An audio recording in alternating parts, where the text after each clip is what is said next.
살아날 줄로 믿습니다. 그래서 오늘은 우리 소아시아 7교회에 주신 메시지의 5번째 4대 교회에 주신 메시지를 상고합니다.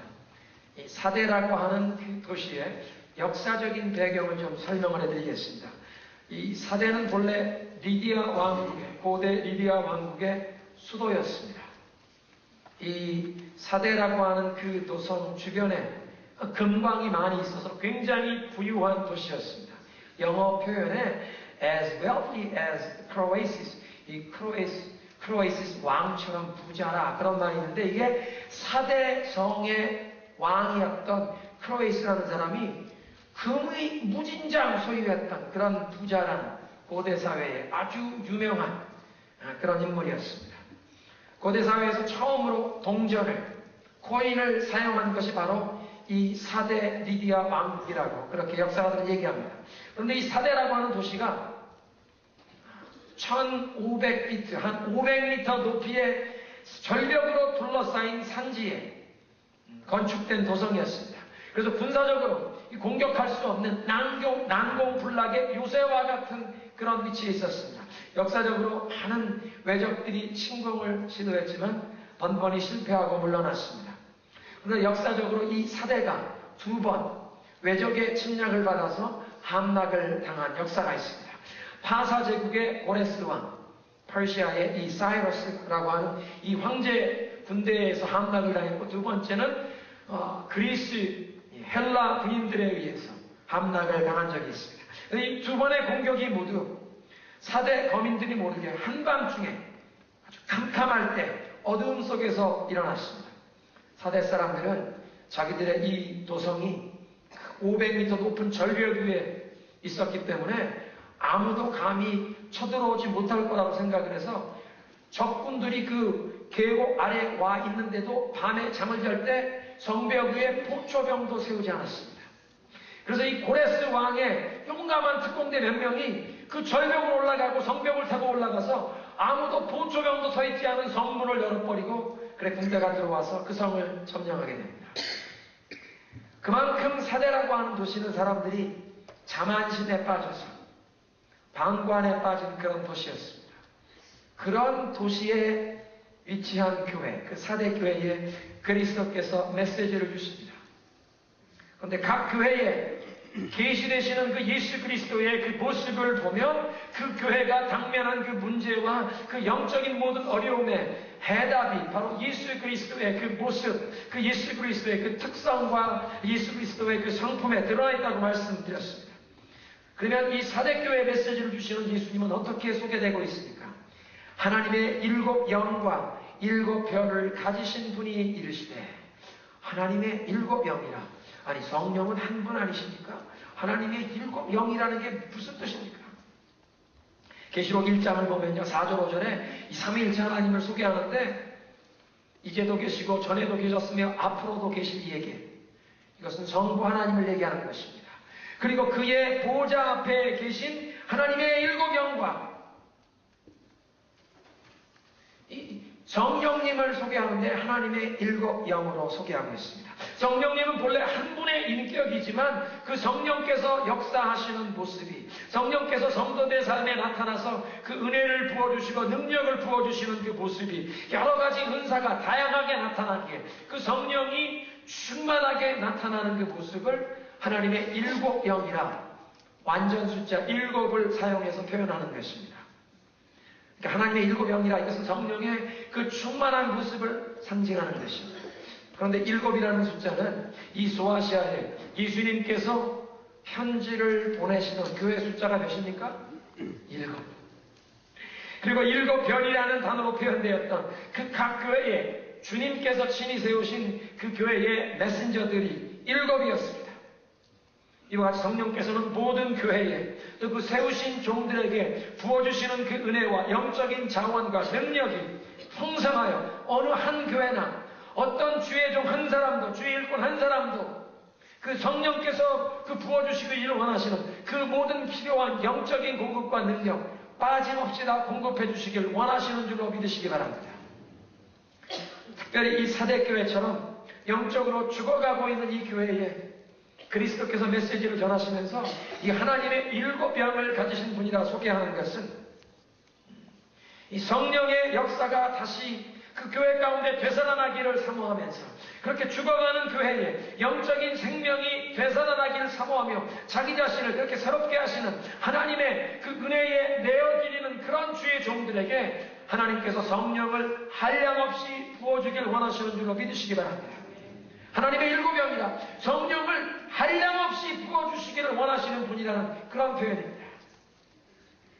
그리고 7별이라는 말 계시록 1장에 보면 그 7교회의 사자들이다. 그 7교회에서 하나님의 메시지를 대언하는 그 메신저들을 얘기하는 것입니다. 그런데 그 7별을 손에 잡으신 분이라 그 교회의 사자들이 서고 넘어지는 것이 전적으로 주님께 달려있기에 주님께서 붙들어 주시느냐 주님께서 붙들어 주시지 않느냐 그것에 따라서 그 종들이 설 수 있느냐 아니면 그 종들이 정말 주님의 일을 감당할 수 있느냐 그 모든 것이 달려있다는 것입니다. 그래서 주님의 일을 감당하고자 하는 자는 전적으로 주님께 의지하며 주님께 충성해야 하는 줄로 믿으시기 바랍니다.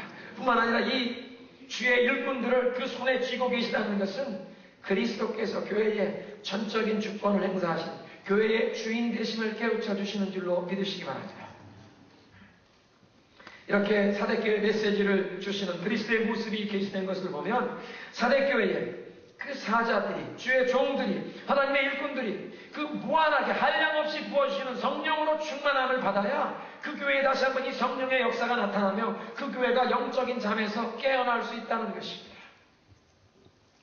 한번 따라하겠습니다. 주여 나에게도 성령을 한량없이 부어주소서. 소원하십니까? 믿으십니까? 주님 나에게도 성령을 한량없이 부어주옵소서. 하나님의 7영을 가지신 그 풍성하신 성령의 충만하신 역사를 나에게도 허락하여 주옵소서. 이 소아시아 7교회에 편지를 주시는 그리스도께서는 당신의 그 영광된 모습을 소개하신 다음에는 그 교회에 칭찬하시고 격려하시는 메시지가 항상 있었습니다. 그런데 사대교회는 칭찬하시는 내용이 없습니다. 이 7교회 중에 사대교회와 라오디게아 교회 마지막 7번째 교회는 칭찬하시는 내용이 없습니다. 칭찬을 하실 자리에 도리어 사대교회를 책망하시는 말씀이 바로 나옵니다. 무엇이라고 책망하십니까? 내가 살았다 하라는 이름은 있으나 내가 죽은 자라. 이 교회는 본래 아주 좋은 교회라고 하는 평판을 얻은 좋은 소문이 난 교회였습니다. 건전한 교리를 가졌고 성도들이 단결했으며 예배가 은혜롭고 교회 그 모든 일에 질서가 있고 아주 좋은 교회다 뿐만 아니라 여러 분야에 활발하게 활동을 한다, 봉사한다, 선한 일에 열심을 내는 부흥하는 교회라는 좋은 소문이 난 교회였습니다. 그런데 이렇게 이름과 소문은 살았다 그런 소문이 났는데 주님께서 그 교회를 들여다보시니 너희가 죽었구나, 영적인 생명력이 하나도 없다고 주님께서 한탄하십니다. 소문난 이미지와는 그들의 그 영적인 실체가 너무 달랐다는 것입니다. 겉모습은 그럴듯한데 속은 다 죽었다는 것입니다. 어쩌면 이 사대교회가 많은 일을 하고 좋은 교회라는 그 소문이 난 것을 보면 정말 무슨 많은 일을 하는데 그 많은 일을 하는 것이 사람들에게 인정받고 좋은 평판을 유지하기 위한 그런 것이 되어버린 것 같습니다. 하나님과의 관계 속에서 그 성령의 역사하심에 의하여 정말 하나님이 기뻐하는 일을 한 것이 아니라 주변에 있는 사람들의 시선을 의식하면서 사람들에게 좋은 소문이 퍼지고 이 교회 그저 좋은 이미지가 사람들에게 남는 것, 그것이 이 교회의 가장 중요한 관심사가 되어버린 것입니다. 어쩌면 이 교회에 아주 멤버의 숫자가 많은 교세가 큰 교회였는지도 모르겠습니다. 그렇지만 그 가운데 실제로 거듭남의 이 중생의 체험과 성령의 세례를 경험한 사람들이 이제 없다는 것입니다. 영적으로 죽었다는 말이 바로 그런 말 아니겠습니까? 그렇게 영적으로 죽은 교회가 함께 모여 예배할 때 그 예배에는 기쁨이나 감격이나 어떤 감사도 없는 것입니다. 찬양과 기도와 그 말씀의 선포에도 성령의 역사하시는 생명력이 없는 그런 교회였다는 것입니다. 아마 그 교회가 역사가 있고 전통이 있고 아마 그 의식, 그 예배가 성대할지는 모르지만 성령께서 주시는 그런 감격과 기쁨이 없는, 생명이 없는 그런 의식이었다는 것입니다. 그래서 교회에서 봉사를 해도 기쁨이 없습니다. 생명이 흘러가지 않습니다. 사도 바울이 말씀하십니다. 저에게 경건의 모양은 있으나 능력은 없는 자로다. 경건의 모양은 있는데 폼은 다 있는데 정말 중요한 그 성령의 능력이 흘러가지 않는다는 것입니다. 생명이 흘러가지 않는다는 것입니다. 여러분, 사대교회가 항상 이렇게 영적으로 죽어 있었던 교회만은 아니었습니다. 한때는 이 교회에도 생명이 넘쳐 흘렀고 성령의 놀라운 역사하심이 있었습니다. 이 성도들이 정말 주님의 놀라운 그 은혜와 사랑을 경험하고 마음속에 그 성령의 그 열정이 불타올라서 배고픈 자들을 먹이고 헐벗은 자들을 입히고 병든 자들을 고쳐주고 고통당하는 자들을 위하여 기도하며 위로하고 놀라운 기도의 응답을 경험했습니다. 영혼 구원의 역사가 일어났습니다. 그래서 좋은 소문이 난 교회가 되었던 것입니다. 살아있다는 이름을 얻게 되었습니다. 한때는 이 사대라는 도시에 큰 영향력을 끼친 교회였는데 언제부터인지 시간이 흐르는 동안 이 교회가 영적으로 깊은 잠에 빠졌다는 것입니다. 성령님과 친밀하게 이 성령님과 접속된 그런 매일매일의 믿음의 발자취가 아니라 언제부터인지 의식에 사로잡힌 전통에 사로잡힌 생명력이 떠난 교회가 되었다는 것입니다. 한량없이 성령을 부어주시기 원하시는 그 성령의 역사가 더 이상 나타나지 않는 교회가 되었다는 것입니다. 이 사대교회는요, 영적으로 살아 움직이는 아무런 징조가 없어서 심지어는 교회 안에서 아무런 소란스러운 문제도 없었습니다. 자문을 읽어보면 소가 있으면 외양간이 더러우나 그 소로 인하여 얻는 이득이 많으니라. 소가 일을 많이 하니까 비록 외양간은 더러워도 밭일하고 집 나르고 소가 일을 얼마나 많이 합니까? 교회가 성령의 역사심이 있고 정말 그리스도의 이 생명이 역사하면 사람들이 움직이는 소리가 나게 되어 있습니다. 때로는 우리들이 아직도 좀 부족하기 때문에 성령의 그 역사하신 가운데 교회의 어떤 역사가 일어날 때 삐걱대는 소리도 날 수도 있고 사람들이 부딪히는 상황이 생길 수도 있습니다. 그런데 이 사대교회는 아무런 소음도 없었습니다. 소아시아 교회의 다른 교회들과 한번 비교해 보시기 바랍니다. 에베소 교회는 자기들이 스스로 이 하나님의 백성이라 이스라엘이라고 스스로 자청하는 사람들이 교회를 비난하는 모습이 있었는데 사대라고 하는 지역도 유대인들이 많이 살고 있었는데도 이 유대인들이 교회를 비판하고 비난하지도 않습니다. 왜냐하면 유대인들이 그냥 무시해도 될 정도로 이 기독교인들이 이 교회가 복음의 영향력을 전혀 발휘하지 못하고 있었다고 생각할 수 있습니다. 거짓된 사도들이 찾아와서 교회를 어지럽히는 일도 없었습니다. 니골라당이 교회에 거짓된 교훈을 퍼뜨리는 일도 없습니다. 발람의 교훈을 퍼뜨리는 사람도 없고 두아디라 교회처럼 어떤 여선지자라고 얘기하는 사람이 나타나서 카리스마를 가지고 거짓된 신비주의를 가르치고 교회에 무리를 빚는 이런 어려움도 없었습니다. 사대교회는요, 아무런 시끄러운 일도 일어나지 않아서 기도 제목도 없는 교회처럼 되었습니다. 제가 보니까 영적으로 죽은 교회라서 심지어는 사탄도 시비 걸지도 않아도 되는 교회가 돼버린 것입니다. 그냥 가만 놔둬서 저절로 죽어가니까 야, 걔들은 시비 걸지도 않아. 우리 편이다. 마귀가 시비도 걸지 않는 교회. 교회가 정말 영적으로 살아있느냐, 영적인 생명력이 꿈틀거리느냐, 죽어가는 영혼을 구원하는 살려내는 역사가 있느냐 물어야 하는 것입니다. 전도와 선교와 양육을 통해 새 생명이 태어나고 그 생명이 자라는 역사가 그 교회에 있느냐 물어야 한다는 것입니다. 그리스도의 생명이, 이 성령의 역사가 우리 교회에, 우리 구역에, 우리 가정에, 나의 삶을 통해 흘러가느냐, 우리가 이런 질문으로 우리 자신에게 묻고 우리 공동체를 스스로 점검해야 할 줄로 믿습니다. 사랑하는 성도 여러분, 저와 여러분의 삶 가운데 우리의 가정, 우리 교회를 통해 예수 그리스도의 이 생명이, 사랑이, 은혜가 거침없이 흘러가야 할 줄로 믿으시기 바랍니다. 따라하겠습니다. 주여, 나를 통해 그리스도의 사랑이, 그리스도의 은혜가, 그 생명이, 그 능력이 거침없이 흘러가게 하소서. 믿으십니까? 아멘. 우리들을 통해서 예수 그리스도의 이 사랑과 능력과 생명이 거침없이 흘러가야 한다는 것입니다. 그것을 사모해야 한다는 것입니다. 사도교회, 이 사대교회는 죽어 있었습니다. 두 번째 주님께서 하시는 책망은 하나님 앞에서 내 행위가 온전하지 못하다 말씀하십니다. 사대교회 사람들이 하나님을 보면 껍데기는 있는데 알맹이가 없습니다. 사람들 앞에서 이미지를 유지할 수 있는 겉모습은 가졌는데 하나님께서 보시면 부족함과 구성이었다는 것입니다. 사람들은 외모로 판단하지만 하나님께서 우리의 마음의 중심을 보시는 줄로 믿으시기 바랍니다. 그래서 사도 바울이 우리 이제 성도들이 주님께 충성하며 주님을 위해 봉사하는 일에 대해서 고린도전 3장에 이렇게 말씀하십니다. 만일 누구든지 금이나 은이나 보석이나 나무나 풀이나 지푸로 이 터 위에 세우면, 터가 무슨 터입니까? 예수 그리스도의 복음의 터입니다. 그리스도께서 십자가에서 이루신 그 모든 구원의 역사, 그 위에 이제 우리가 하나님을 섬기며 주님께 봉사하며 세워간다고 말씀하십니다. 이 위에 세워가는데 각 사람의 공적이 나타날 터인데 그날이 공적을 밝히리니 이는 불로 나타내고 그 불이 각 사람의 공적이 어떠한 것을 시험할 것입니다. 만일 누구든지 그 위에 세운 공적이 그대로 있으면 상을 받고 누구든지 그 공적이 불타면 해를 받으리니 그러나 자신은 구원을 받을 때 불 가운데서 구원을 받은 것 같으리라. 우리가 주님께 충성하고 섬기는 이 모든 것이 불로 시험 받을 날이 온다고 말씀하십니다. 사람들은요, 물량주의에, 이 상업주의의 영향을 받아서 그저 눈에 띄게 나타나는 것, 이 크기에, 사이즈에 관심이 많습니다.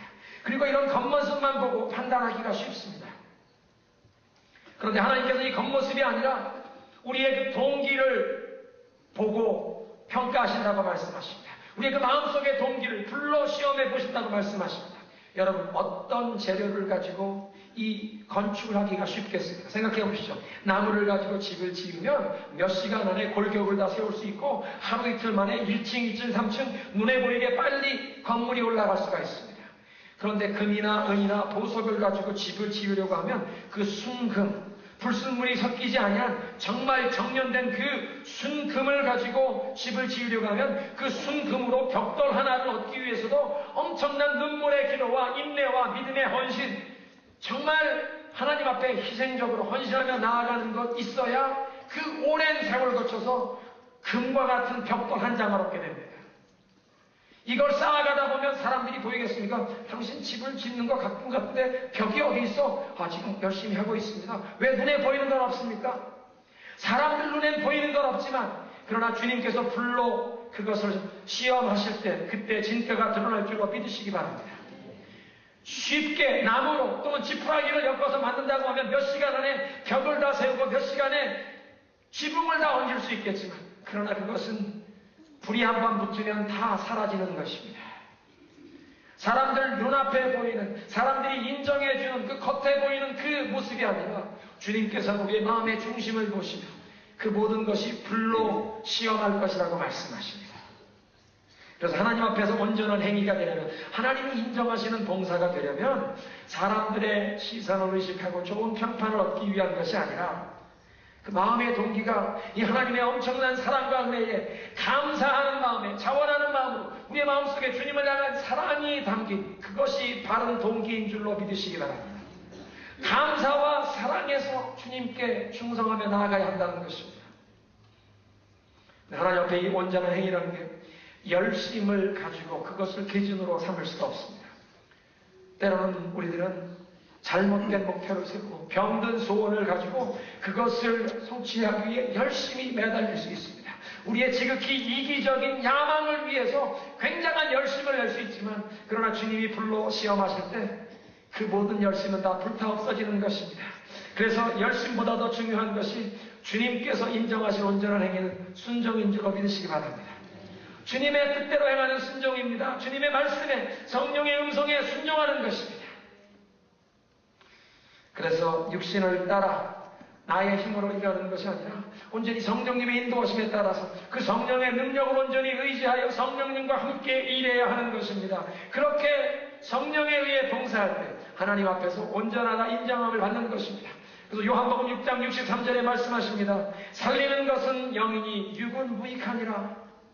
나 육신의 생각, 육신의 노력으로 헌신한 것은 다 무익하다고 말씀하십니다. 살리는 것은 성령의 역사라고 말씀하십니다. 우리의 모든 봉사와 헌신에 이 그리스도의 생명이 올라가는 유일한 길은 오직 성령을 통해서 성령을 의지하고 성령의 이끌림을 받아 그 성령의 능력으로 행하는 것만이 생명의 역사가 흘러갈 줄로 믿으시기 바랍니다. 따라하겠습니다. 감사로, 사랑으로 섬기며 오직 성령으로 행하게 하소서.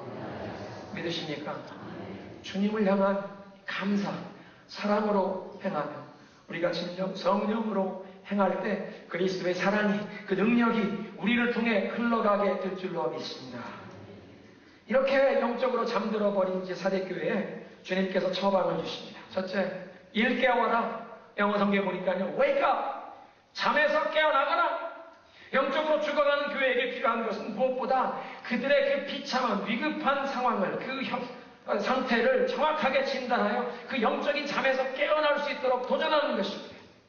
에베소서 5장 14절인데요. 그러므로 이르시기를 잠자는 자여 깨어서 죽은 자들 가운데서 일어나라. 그리스도께서 너에게 비추이시리라 하였느니라. 잠자는 자여 깨어나라. 그 죽은 사람들 가운데서 일어나라. 영적인 죽은 사람들 가운데 그냥 머물러 있지 말고 깨어나라고 말씀하십니다. 겸손하게 진솔하게 우리 자신의 영적인 현 주소를 점검해 보라는 것입니다. 내가 어디에서 잘못된 길로 들어섰나? 어디에서부터 내가 이 성령님과 함께 동행하다가 성령의 음성 듣지 않고 내 마음대로, 내 고집대로, 내 생각대로 하면서 이 길을 잃었나? 내가 언제 이 죽음의 영적인 잠에 이 길에 빠져들었나? 깨닫고 회개하며 돌아서라는 것입니다. 그리고 두 번째 그렇게 말씀하십니다. 남은 것을 굳게 유지하라. 영어 성경에 보니까 이제 막 죽으려고 하는, 간신히 생명은 붙어있는 그것을 좀 보강하거라. 그래서 그 말씀하십니다. 내가 너의 행위를 하노라. 너의 행위가 하나님 앞에서 온전하지 못하구나. 아직 죽지는 않았기에 어떤 행위가 남아있는데 하나님 보시기엔 부족하다고 말씀하십니다.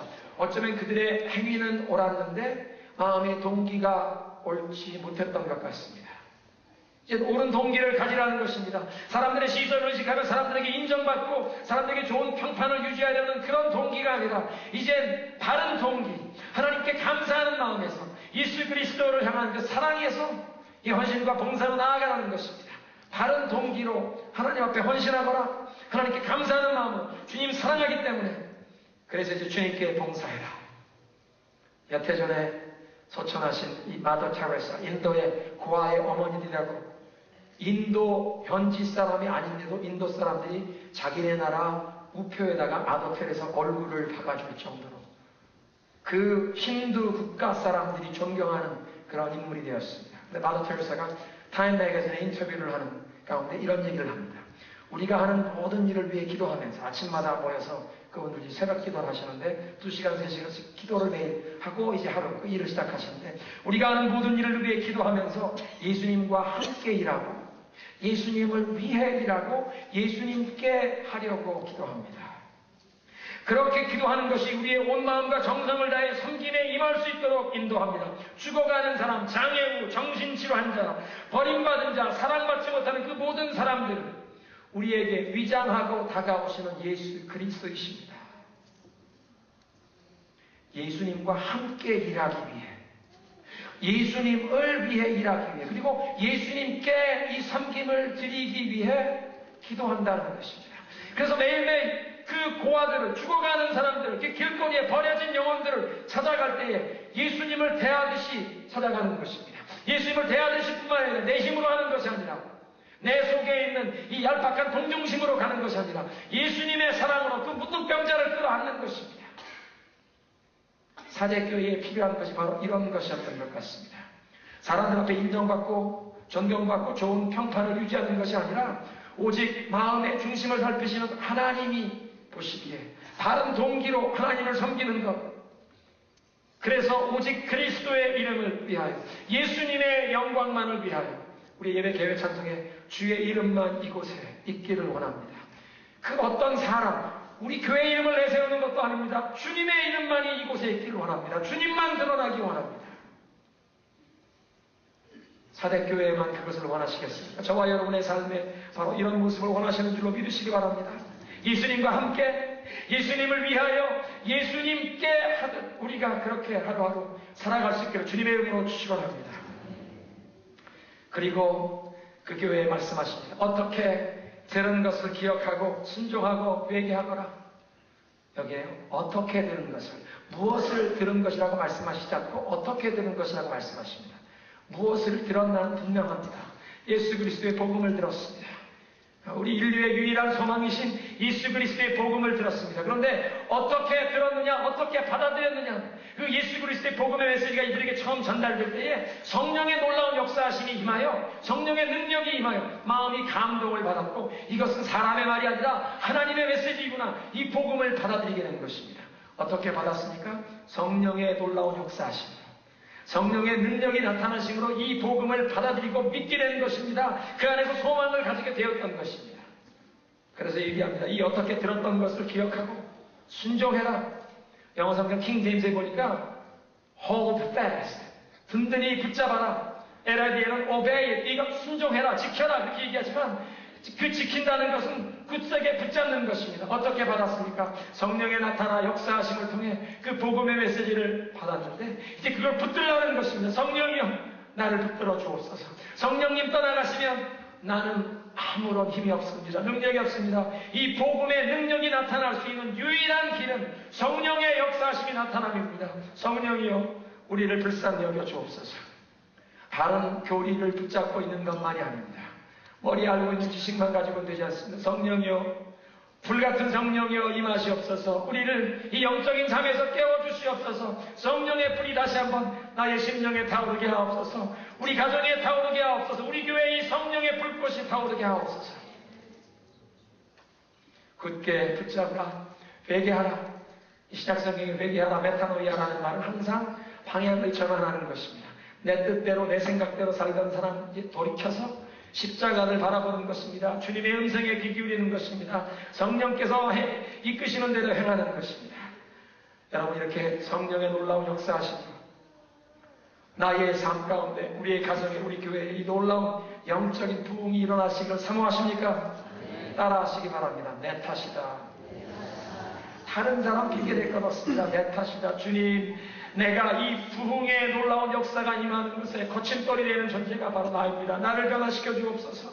나의 이 모든 못난 것 그리스도의 십자가의 보혈로 씻겨 주시옵소서. 성령의 불길로 태워 주시옵소서. 거침없이 막힘없이 이 성령의 회복시키는 이 생명수의 강물이 나를 통해 우리 가정에, 우리 구역에 흘러가게 하옵소서.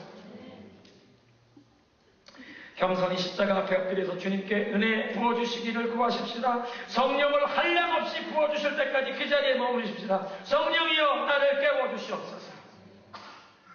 그리고 말씀하십니다. 재림을 대망하는 신앙을 점검해라, 회복해라. 깨어나지 아니하면 도적같이 내가 임하리라. 주님이 분명 재림하실 터인데 그 재림하실 주님을 예비할 준비를 하지 않고 있으면 신랑을 맞이할 것처럼 그 등불에 기름을 준비하고 있지 않으면 언제 갑자기 그 신랑 대신 예수님이 오실지 한밤중에 도적이 임하는 것처럼 찾아오겠다고 말씀하십니다. 두 사람이 맷돌 갈다가 한 사람은 들림받고 한 사람은 버려지고, 두 사람이 밭을 갈다가 한 사람은 데려감을 당하고 한 사람은 뒤에 남을 것이라고 말씀하십니다. 그래서 사도 바울은 말씀하십니다. 이와 같이 주의 재림을 사모하는 마음을 가진 자마다 자기의 삶을 깨끗하게 하느니라. 이 재림 대망신앙을 가지면 우리가 영적으로 나태해지거나 잠에 빠지지 않게 됩니다. 우리가 긴장하고 점검하고 영적으로 깨어있게 된다는 것입니다. 마지막으로 그리스도께서 사랑교회에 약속의 말씀을 주십니다. 이기는 자는 흰옷을 입게 하고 그 이름이 생명책에서 결코 지워지지 아니하리라. 이 흰옷을 입는다는 말씀 요한계시록 7장에 보니까요, 어린 양의 보좌 앞에 이 흰옷을 입고 정련함을 가지고 흔들며 이 구원받은 자들이 어린 양의 그 구원의 은혜를 감사 감격하며 예배하는 장면이 나옵니다. 흰옷을 입은 자, 구원받은 백성들이 성가된 가운 입듯이 입고 주님의 은혜 보좌 앞에서 찬양 경배할 날이 다가온다고 요한계시록 7장은 보여주고 계십니다. 믿음으로 승리하는 자들에게 이렇게 예복 입히시고 어린 양의 혼인잔치에 참석해 하실 줄로 믿습니다. 뿐만 아니라 아버지와 천사들 앞에서 그 이름을 내가 시인하리라. 주님 앞에 갔었을 때에 형제를 송사하는 자 원수마귀가 이 사람은 거짓말장입니다. 이 사람은 게을렀습니다. 이 사람은 마음속에 미움을 품고 시기 질투를 품고 살았습니다. 송사하고 정죄하려고 하는데 예수님께서 시꺼이 조용할지어다. 아버지여, 이 사람은 내게 속한 자입니다. 하나님이 여러분 우리의 이름 석자만 불러주시면 그것이 우리 인생의 성공인 줄로 믿으시기 바랍니다. 모든 천사들 앞에서, 하늘아버지 앞에서 아버지여, 이 사람 내게 속한 백성입니다. 주님이 인정해 주시면 그것이 최고입니다. 그 은혜를 사모하시면서 우리의 마음의 중심을 보시는 주님 앞에 이제 감사와 사랑으로 충성하십시다. 성령의 놀라운 그 역사하심이 나의 영혼을, 우리 가정을, 우리 교회를 새롭게 하여 주옵소서. 사모하는 마음으로 이 시간 찬양의 고백 올려드리겠습니다.